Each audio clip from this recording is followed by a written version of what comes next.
ಅದು ಒಂದು ಯುಗದ ಅಂತ್ಯ. ಸೃಷ್ಟಿಕರ್ತನಾದ ಬ್ರಹ್ಮದೇವರಿಗೂ ಆಯಾಸವಾಗಿತ್ತು. ಅವರು ವಿಶ್ರಾಂತಿಗಾಗಿ ಯೋಗ ನಿದ್ರೆಗೆ ಜಾರಿದರು. ಬ್ರಹ್ಮದೇವರು ಕಣ್ಮುಚ್ಚಿದ ಆ ಕ್ಷಣಕ್ಕಾಗಿಯೇ ಒಬ್ಬ ರಾಕ್ಷಸ ಕಾಯುತ್ತಿದ್ದ. ಅವನೇ ಹಯಗ್ರೀವ.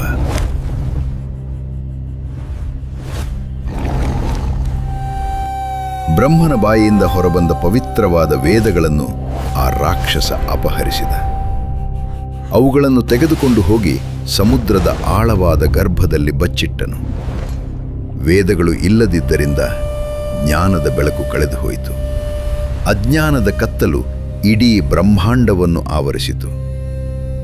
ಅದು ಕೇವಲ ಕತ್ತಲಲ್ಲ, ಅದು ಮಹಾಪ್ರಳಯದ ಮುನ್ಸೂಚನೆಯಾಗಿತ್ತು. ಧರ್ಮನಾಶವಾಗುವ ಆ ಕಾಲದಲ್ಲಿ ಈ ಭೂಮಿಯ ಮೇಲೆ ಒಬ್ಬ ರಾಜನಿದ್ದ. ರಾಜ ಸತ್ಯವ್ರತ.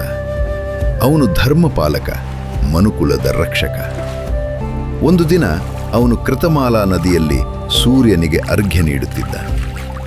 ಅವನ ಬೊಗಸೆಯಲ್ಲಿ ನೀರನ್ನು ತೆಗೆದುಕೊಂಡಾಗ ಒಂದು ವಿಸ್ಮಯ ನಡೆಯಿತು. ಅವನ ಕೈಯೊಳಗೆ ಒಂದು ಸಣ್ಣ ಸುಂದರವಾದ ಮೀನು ಬಂದು ಕುಳಿತಿತು. ಅದು ಮಾತನಾಡಲು ಶುರು ಮಾಡಿತು. ರಾಜನೇ, ನನ್ನನ್ನು ಕಾಪಾಡು. ಈ ನದಿಯಲ್ಲಿರುವ ದೊಡ್ಡ ದೊಡ್ಡ ಪ್ರಾಣಿಗಳು ನನ್ನನ್ನು ತಿಂದು ಬಿಡುತ್ತವೆ. ನನ್ನನ್ನು ರಕ್ಷಿಸು. ಮುಂದೆ ನಿನ್ನನ್ನು ನಾನು ರಕ್ಷಿಸುತ್ತೇನೆ.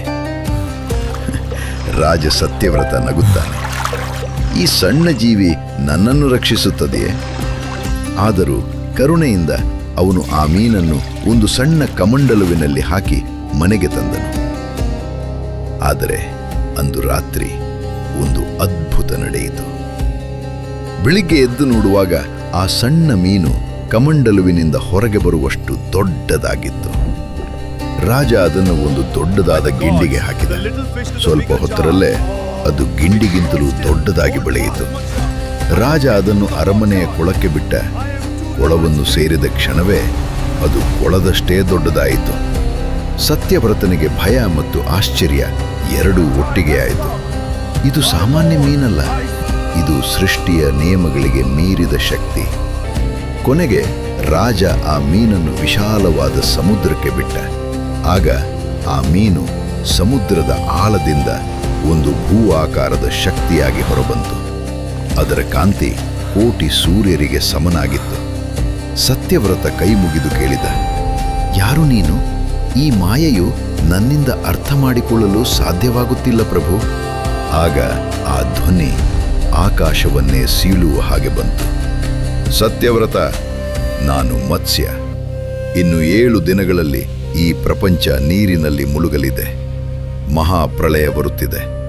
ಸೃಷ್ಟಿಯ ಎಲ್ಲಾ ಜೀವರಾಶಿಗಳ ಬೀಜಗಳ ಜೊತೆ ಸಪ್ತರ್ಷಿಗಳನ್ನು ಕರೆದುಕೋ. ಒಂದು ದೊಡ್ಡದಾದ ದೋಣಿಯನ್ನು ಸಿದ್ಧ ಮಾಡಿಕೋ. ಆಜ್ಞೆಯಂತೆ ಸತ್ಯವ್ರತನು ಕ್ಷಣವೂ ತಡಮಾಡಲಿಲ್ಲ. ದೈವವಾಣಿಯಂತೆ ಪ್ರಪಂಚದ ಮೂಲೆ ಮೂಲೆಗಳಿಂದ ಎಲ್ಲ ಸಸ್ಯಗಳ ಬೀಜಗಳನ್ನು ಸಂಗ್ರಹಿಸಿದನು. ಪ್ರತಿಯೊಂದು ಪ್ರಾಣಿ, ಪ್ರತಿಯೊಂದು ಪಕ್ಷಿಗಳ ಜೋಡಿಯನ್ನು ಹುಡುಕಿ ತಂದನು. ಸಪ್ತರ್ಷಿಗಳನ್ನು ಆಹ್ವಾನಿಸಿದನು. ಅವರೆಲ್ಲರನ್ನೂ ಆ ದೋಣಿಯಲ್ಲಿ ಸುರಕ್ಷಿತವಾಗಿರಿಸಿದನು. 7 ದಿನಗಳು ಕಳೆದವು. ಮಹಾಪ್ರಳಯ ಬಂದೇ ಬಿಟ್ಟಿತು. ಆಕಾಶ ಮತ್ತು ಭೂಮಿ ಒಂದಾಗುವಂತಹ ಮಳೆ. ಮೋಡಗಳು ಗರ್ಜಿಸಿದವು. ಸಮುದ್ರ ಗಗನಕ್ಕೆ ಹಾರಿತು. ಭೂಮಿಯ ಮೇಲೆ ಇದ್ದ ಎಲ್ಲ ಜೀವಿಗಳು ನೀರಿನಲ್ಲಿ ಕೊನೆಯುಸಿರೆಳೆದವು. ಎಲ್ಲೆಡೆ ಹಾಹಾಕಾರ. ಆ ಪ್ರಳಯದ ಅಲೆಗಳಲ್ಲಿ ಸತ್ಯವ್ರತ ಮತ್ತು ಸಪ್ತರ್ಷಿಗಳು ಆ ದೋಣಿಯಲ್ಲಿ ಜೀವನ ಉಳಿಸಲು ಹೋರಾಡುತ್ತಿದ್ದರು. ದಾರಿ ಕಾಣುತ್ತಿಲ್ಲ, ದಿಕ್ಕು ತೋಚುತ್ತಿಲ್ಲ. ಕಗ್ಗತ್ತಲು ಸಾವಿನ ಭಯ ಎದುರಾದಾಗ ದೂರದಲ್ಲಿ ಕಾಣಿಸಿತು ಆ ದಿವ್ಯ ಬೆಳಕು. ಮತ್ಸ್ಯಾವತಾರ.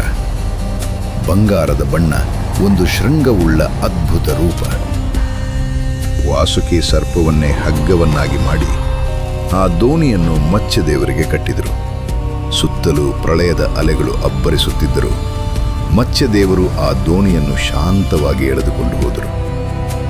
ಬ್ರಹ್ಮನ ರಾತ್ರಿ ಕಳೆಯುವವರೆಗೂ ಆ ಘೋರ ಕತ್ತಲೆಯಲ್ಲಿ ಮತ್ಸ್ಯನೇ ಅವರಿಗೆ ದಾರಿದೀಪವಾಗಿದ್ದ. ವರ್ಷಗಟ್ಟಲೆ ಆ ಪಯಣ ಸಾಗಿತ್ತು. ಅಂತಿಮವಾಗಿ ಪ್ರಳಯದ ಕೋಪ ಶಾಂತವಾಯಿತು. ನೀರು ಇಳಿಯಲು ಶುರುವಾಯಿತು. ಮತ್ಸ್ಯದೇವರು ಆ ದೋಣಿಯನ್ನು ಸುರಕ್ಷಿತವಾಗಿ ಹಿಮಾಲಯದ ಎತ್ತರದ ಶಿಖರಕ್ಕೆ ತಂದು ನಿಲ್ಲಿಸಿದರು.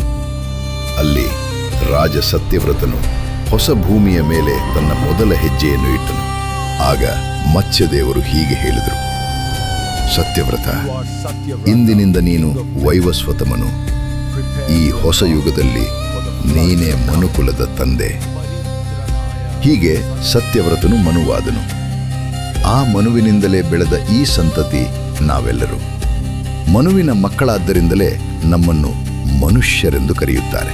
ದೋಣಿ ಸುರಕ್ಷಿತವಾದ ನಂತರ ಮತ್ಸ್ಯದೇವರು ಸಮುದ್ರದ ಆಳಕ್ಕೆ ಧುಮುಕಿದರು. ವೇದಗಳನ್ನು ಕದ್ದ ಆ ಹಯಗ್ರೀವನನ್ನು ನೀರಿನಲ್ಲಿಯೇ ಸಂಹರಿಸಿದರು. ಕಳೆದು ಹೋಗಿದ್ದ ವೇದಗಳನ್ನು ಮರಳಿ ತಂದು ನಿದ್ದೆಯಿಂದ ಎಚ್ಚರಗೊಂಡ ಬ್ರಹ್ಮದೇವರಿಗೆ ಒಪ್ಪಿಸಿದರು. ಒಂದು ಅಂತ್ಯದಿಂದ ಇನ್ನೊಂದು ಸುಂದರ ಆರಂಭವಾಯಿತು. ಅಧರ್ಮ ಹೆಚ್ಚಿದಾಗ ಧರ್ಮ ಕಾಯಲು ಅವನು ಬರುತ್ತಾನೆ.